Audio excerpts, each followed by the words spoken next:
Donc bonjour à tous. Donc effectivement, je vais vous parler pour ma part de l'identification des sources de phtalates et d'alkylphénol en milieu urbain et de la compréhension de leur processus d'élimination. Je sais, ça peut faire peur la première fois.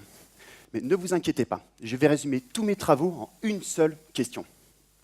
En quoi le nudisme permet-il de préserver l'environnement et notre santé? J'en vois quelques-uns perplexes.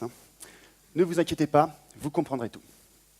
Avant de vous parler de mes travaux, il est indispensable de connaître deux éléments.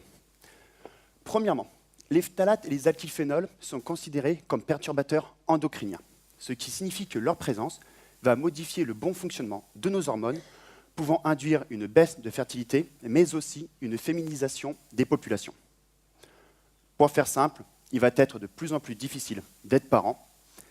Par contre, pour la question du sexe, ne vous posez pas de questions, ça sera une fille. Le deuxième point intéressant à savoir est que pour une région comme l'Île-de-France, c'est-à-dire fortement urbanisée et faiblement industrialisée, plus de 95% des flux de phtalates et d'alkylphénol proviennent des rejets domestiques. Et oui, ce sont bien les particuliers qui polluent et pas les industriels. Ou en tout cas pas directement.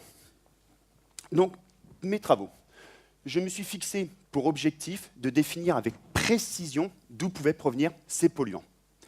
Pour ce faire, j'ai décidé d'étudier séparément toutes les eaux qu'un particulier utilise. J'entends par là les eaux de douche, les eaux de lave-linge, les eaux de vaisselle, allant même jusqu'aux eaux des toilettes. Donc, pour récupérer ces échantillons, j'ai fait appel à des volontaires.